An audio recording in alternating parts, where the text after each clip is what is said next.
Hi, this is Alan Shea with Our Society Show, and we are here today to commemorate George Floyd Foundation and the second remembrance of George Floyd. And we're here in Bel Air, and we have a great host of entertainers, celebrities, a wide range of athletes are going to be here today. So we're going to capture a full day of activities, so stay with us. Our song and preacher, listen to her. Go ahead. Thank you. Gosh, thank you, Dr. Lance. No one can bring you up like Dr. Lance, right? I just want to take him everywhere I go. I just want to say good afternoon and thank you all for being here. This is amazing to stand here and look out and see this beautiful sea of colors and all the diversity. So thank you for being here. You know, I thought about what I was going to say a couple weeks ago, and then last Saturday happened. And then I woke up on Sunday and I said, Lord, what am I going to say to people after what happened on Saturday night? I am not an advocate of violence anywhere. But when I thought about George Floyd, an unarmed black man who gave his life, and then I saw 10 black lives taken in Buffalo, and I saw a white supremacist escorted out and put in private protective custody. I couldn't help but feel enraged, and I didn't understand what I was supposed to do with that, because the human side of me did not want to see him anymore. I don't even know his name, and I'll never say his name. But George Floyd gave his life for us. He couldn't breathe so that he could breathe life into so many of us. And so today, I accept this award, and yes, I've done the work. I was given my promotion in October of 2021. I am the first black female vice president in the history of the Lakers organization.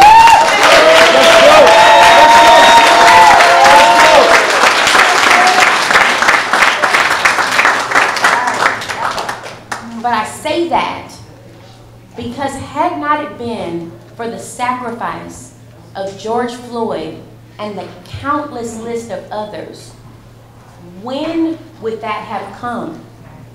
I mean, it was coming, it was due, but would it have come in October of 2021?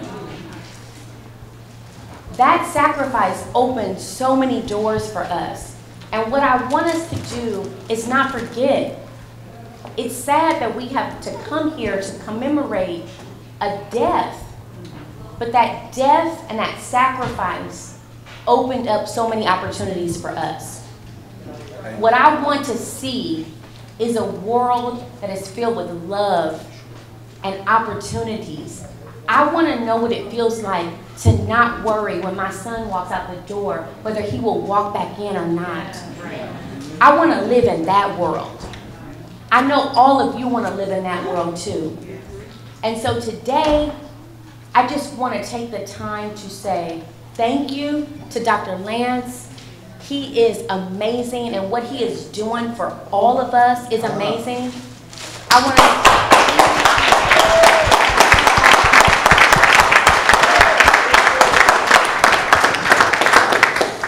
to the family members of George Floyd, again, thank you for the sacrifice. To the icons in the room, the beautiful queens that we have sitting in front of us, that we can learn from, because they paved the way. They made the sacrifice. They did some things that we will never know about, but they did it for us. Come on.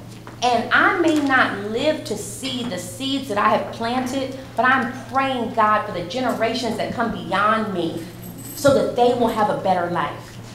I say thank you to my village that's in the room, my colleagues, my girls, my sister friends. Thank you for being here, because it does take a village. And to my one and only son, You are the reason why I get up every day. You Wow. are my motivation.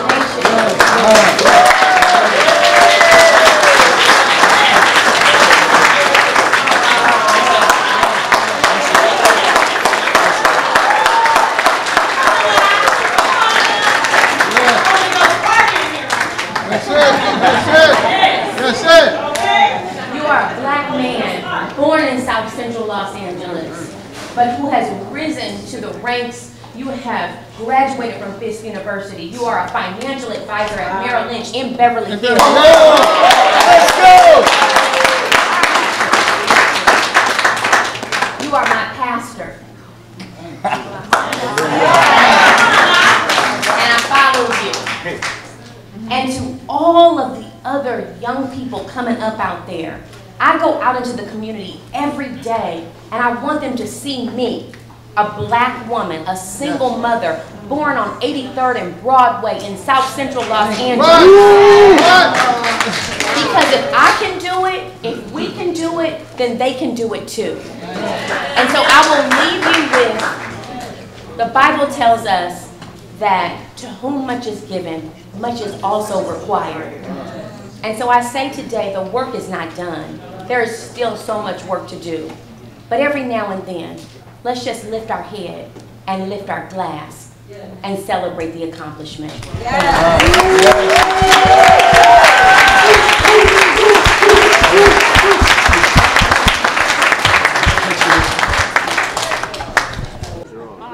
We're here with, I should say, the artist of tonight and an incredible songstress. Thank you. Not only is she a beautiful singer, she's a beautiful woman. And when you hear her, are we going to get a performance tonight? We're going to get a performance tonight. Yeah. So we're going to be excited so you can really see how incredible this incredible artist is. So what I'm going to do is I'm going to get a quick interview from Mr. Craig Nobles, and he's going to give us a little background of the event today. Okay. Well, this is the George Floyd Foundation Memorial Brunch. Dr. Lance invited us to be a part of it, and I'm very, very, very happy to be, part of anything that Dr. Lance McCarthy does. And Cerelia is going to be singing, a song that was inspired by George Floyd. So she wrote this song in one day, and you're going to be able to be blessed with this song today, and with the lovely Cerelia. And I'm so excited to be a part of this. Well, we want to thank you for that intro so we can bring the songstress into an interview. And why don't you let us get in here? I'll leave and get out your way. Okay. Oh, dear Lord. So why don't you share with us how did you get inspired by the lyrics and how your creative juices was flowing to make it work? Yeah, so actually this song, the idea came to me while we were in a car driving. But I have to admit that when the terrible incident that happened with George Floyd, it impacted the world, and I was in South Korea at the time, right? So I had so many questions that were in my mind about this event, but at the end of the day, when I was writing this song, I wanted to say something that everyone would feel. Everyone can all come together and feel and realize that this is not just a one-off event. It's not just another number, we're all in this together. We're still here. So that's the title of the song, We're Still Here.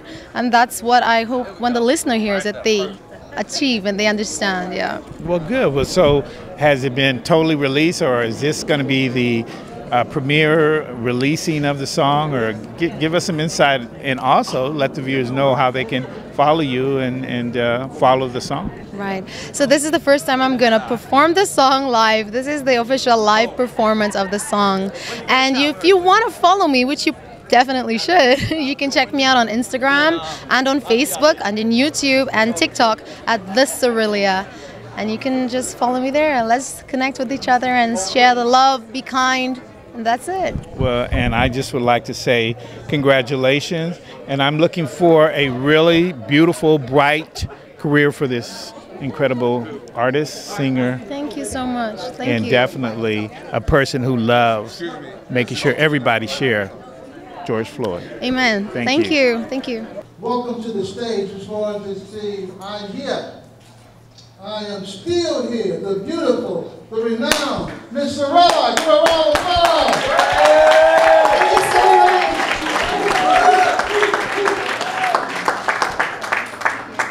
much. Good evening, good afternoon, good morning, wherever you are.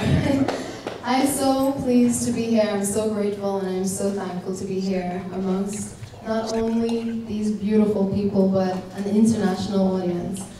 When I saw what happened to George Floyd, I was in South Korea and I felt enraged and I felt that energy all the way over there. So when I was given the opportunity, thank you Dr. Lance for it, it was easy for me to write these lyrics too because I felt it. So I hope you enjoy my contribution to this wonderful event tonight. Their turn to work.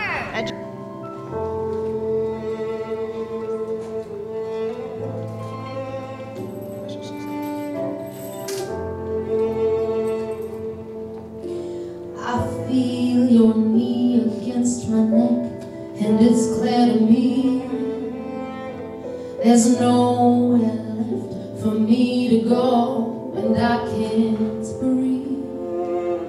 Let's not pretend that things have always been crystal clear, 'cause had my skin been shaded cooler, I'd still be here. Oh, I had someone that I loved, had a dream I wanted to follow. I had a baby and a home. Yeah, I wanted to see tomorrow. If you ever saw me down, or you thought that it was over, I'm saying, mama, look at me now. I'm still around. I'm still here. They didn't keep me down. I'm still here.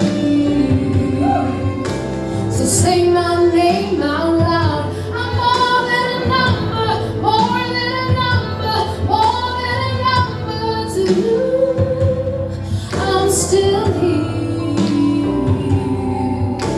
The fight may be lost, but the war is ours now. But the war is ours now. Can y'all say that with me? But the war is ours now. War is ours now. Listen, we're more than just some hanging fruits or make-believe. We live to die, to shine a light on what you see. Forsaken by the angels flying with devil's wings. How many more of us to die before we live? Oh, I had someone that I loved. I had a dream I wanted to follow. I had a baby and a home. You know I wanted to see tomorrow. If you ever saw me down, or you thought that it was over, I'm saying, mama, look at me now. I'm still around. I'm still here. They couldn't keep me down. I'm still here. So say their names out loud. I'm more than a number, more than a number, more than a number to you.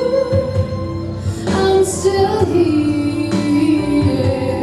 Say, the fight may be lost, but the war is ours now. But the war is ours now. One more time. But the war is ours now. One more time. But the war is ours now. Oh, I'm still here.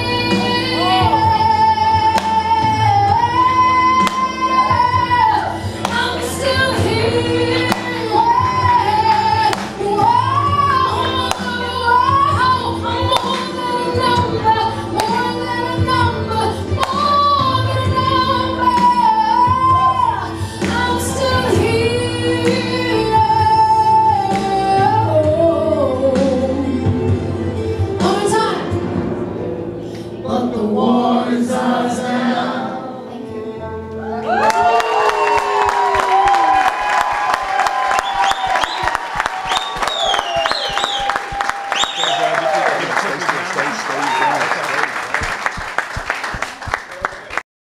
And the brother came out and changed his life. We won an award, one of the most outstanding brothers that I know, for the Academy of Hope, Mr. Andre Norman.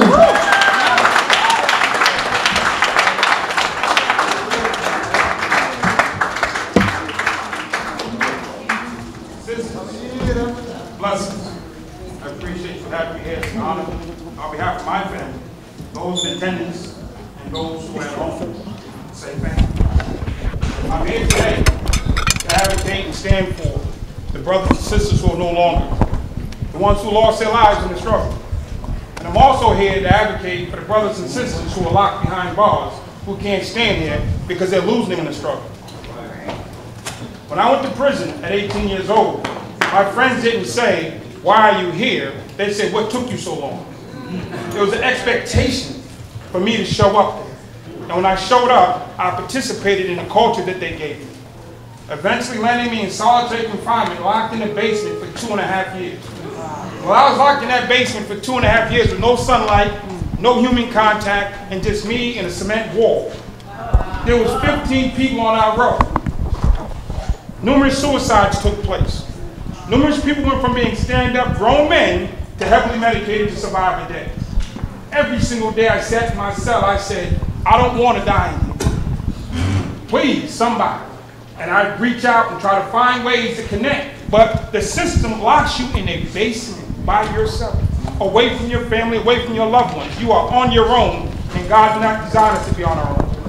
When our brother was dying, he said, "Where's my mother? I don't want to be on my own." He knows to cry out. We knew to cry out, but when you're locked in the basement for years on end, while this is going on and other things are going on, there's brothers right now in prison in the basement crying out. And they don't know that we're here advocating for them. They don't know that the people around the world who want to have them have connections to their family to see your child. I wasn't an uncle. I was a guy on the refrigerator that my sister had an old picture of. So I wasn't uncle to none of my nieces and nephews. I wasn't brother to none of my sisters and brothers. I was just a guy on the refrigerator. And then I found a situation where I had a chance to have a clearer light, and sitting still, somebody came and mentored me. And they gave me a dream to go home and go to Harvard University. And all my friends said it's not possible. The key thing is I came out my cell and I told my friends, you would say my gang, because I rep. I said, "Yo, homies, I figured it out." They said, "What's good?" I said, "I'm going home, I'm going to Harvard to be successful." They told me, "No, Dre, you can't do that." I said, "Why not?" They said, "You're black. You're a gang member. You're violent. You can't read." They told me all the reasons I couldn't go to Harvard. But those same people, I could have said, "Yo, homies, we about to ride on these boards over here. We about to put in some work." They'd have strapped up and rode with me. I said, "Yo, we about to ride on the COs." They'd have strapped up and rode with me. We got beat down. We'd have strapped up and rode. I said, "Let's go home and be free." They said, "No." They said, "We can't do that because we've been conditioned that this is our lot in life." They were willing to give their lives to fight on the yard, but not to give their lives to read a book. Because we've been so disconnected from reality and put into a situation where our minds are just not functioning well. And my purpose, since I've been let out 22 years ago, was to do one thing: bring light back into the dungeon, to bring salvation back into the people who are suffering in them holes. Because I know what it's like. You might not know, but I know what it's like, and I know you care, but I need you to know. Right. And so we started going back in, prison to prison. I came home, and 90 minutes after I got out of jail, I was at a juvenile center, and I was talking to 15 young black boys. I said, "You're going to jail not because you're black, not because you smoke weed. You're going to jail because somebody let you down and hurt your feelings, and you're hurting inside and you act out. You self-medicate, actually control yourself. That self-medication is what you're doing to cope with your day. At 8 and 9 is cute. At 14 and 15 is criminal. So let me show you, trauma-informed kid, let me show you how to process your feelings. So you don't have to go down this tunnel that we already walked. Come on. And I started with little black boys because it's what I knew. Then somebody said, "Drake, talk to the girls." Nobody comes to talk to the girls. I said, "I don't want to know about being a girl." So I went and talked to the girls. Molestation, abuse, domestic violence, prostitution, beatdown. My mother had boyfriends, but none of them thought I was cute. These girls had to deal with mama boyfriend and being out of order. And I started talking to the young sisters and telling them that they too can be repaired. We tell the young brothers they can bounce back. But if you've been a young prostitute, you can't come back. If you've been from the streets, you can't come back and get a husband. I can come back and get a wife, but you can't come back and be whole. I had to go back and tell them, you can come back and be whole. And they challenged me to say, hey, Dre. Let's go, Dre. Let's go. Then somebody asked me and said, Dre, you're denying kids. I said, lady, I work sun up to sundown, no blink. I don't take a day off. She said, no, you won't work with these kids because they're white and their parents want to pay you. I said, white kids ain't got no problems. I said, they own everything. And then she said, no, go to a white school. And in case you don't know, they drink, smoke, and get high at the white schools too. They cutting up at the white schools too. They got bullies at the white school too. And I walked out of there, I said, never again will I deny somebody based on my ignorance. Come on! Hallelujah!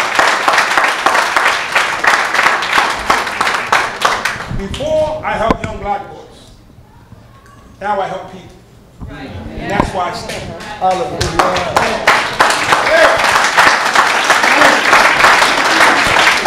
There's no divide. There's good people and bad people. It's that simple. And they come in all walks and shapes. And since I've been home and I've had the opportunity to work with the foundation, and I met the foundation, I said, listen, what can I do? What can I do? And their voice is being misrepresented by multiple people, multiple agencies. Their voice and their suffering is being exploited on multiple levels. Yes. And I said, no, they need to hear from you. I flew to Houston, put a camera in front of them, and said, you tell your story. You tell the people inside what it's like. And I want the people to hear from them. Not the third, fourth, five people down the street or CNN or Fox News who has their interpretation on what they're doing or attaching them to other agencies. No, they are who they are. They're our people. They represent us. And the last thing I remember when I was sitting in that cell, the one thing I didn't even know to wish for was some kind of communication, some kind of connectivity. And that's where the tablet program comes in. Right now, they have tablets, call them, I'm saying, smartphones they hand to prisoners and we can connect to them. So when we make their messages, we hit a button. Now that brother's sitting in the basement in the cell, he has the ability to be connected. He can see real-time video and education and inspiration from us. So if you have information and you have a heart, you have a message, we want to take that message. We want to digitize it, and then we're going to take it, and we're going to hit a button, and 600,000 people sitting in prison cells in the basements with no light will hear your voice. And the thing that's going to make it strong is I see diversity in front of me. I see a range of people. I don't want just one type of person. I want everybody in here. Because somebody's going to like him, somebody's going to like her, somebody's going to like you. We connect to what we connect to. So let's bring all the voices. Let's bring all the passion. Let's bring all the history back to our people who are struggling to come home. They're struggling to come home. They had never seen an iPhone. They don't know this whole event is being documented. We're going to hit a button and the people in the penitentiary are going to say they care about us. I thought they forgot about us. I thought they was just up there partying in the hills. I don't come to stuff like this. If it ain't about the work, don't call me. That part. If it ain't about the work, don't call me. If you want to socialize and network, keep it moving. I don't have time to socialize and network because it's people behind the penitentiary. So, yo, that dude cool. Get out my face. I'll tell you, I'm going to be polite because I'm holding the microphone in front of the system. But if you ain't about the work, you don't want to talk to me. Because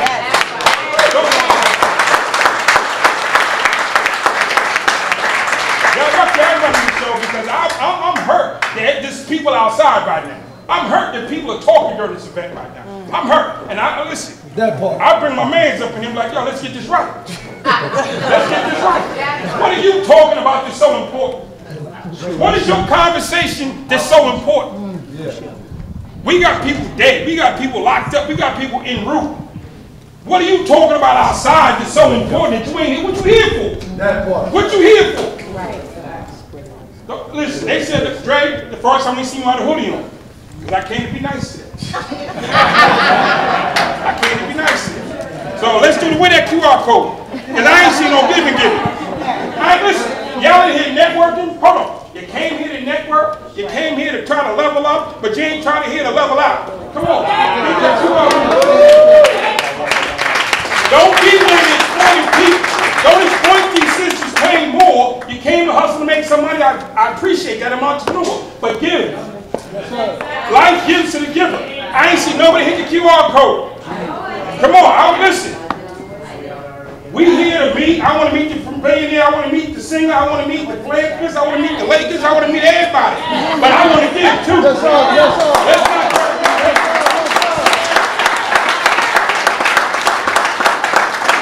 If you call me later, I got one question. Did you donate? Hello. Did you donate? Yes, sir. Did you donate? Oh, no, man. You know what happened was I spent on these shoes. Well, give me the next pair of shoes. Give me the next Uber. Give me the next show or the next party. Our people need you. We don't need to give $1 billion, $1 million. Just give from your heart.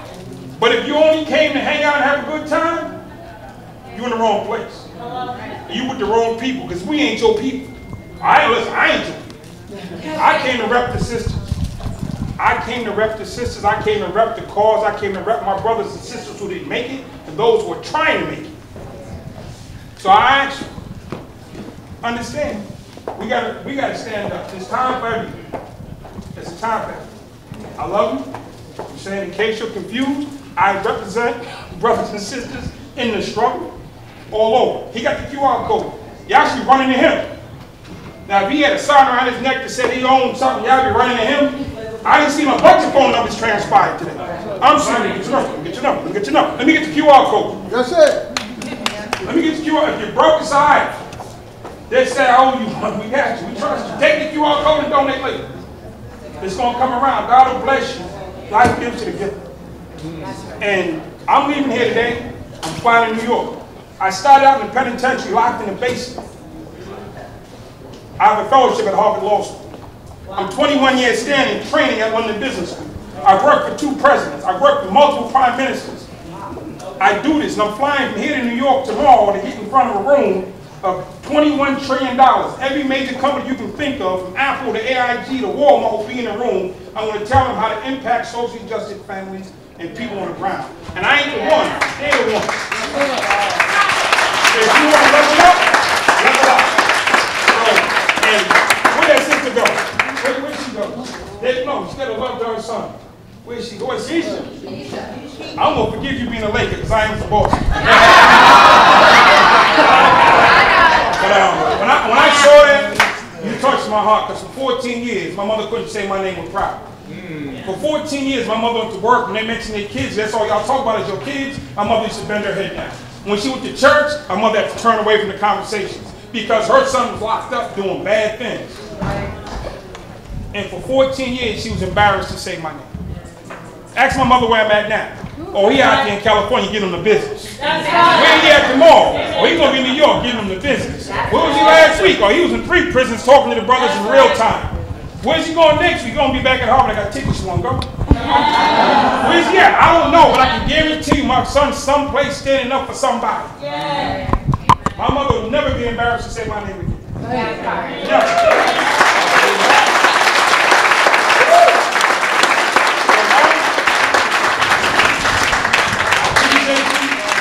You are blessed. And let's get this information. Let's get that QR code. Let's keep this party moving. And like I said, I love to collaborate with everybody who are about to work. Hi, this is Alan, just signing off with you today. We want to thank you so much for joining us today on our Society Show, commemorating George Floyd and his foundation here in Bel Air, California. Thank you for joining us. Thank you, thank you, thank you.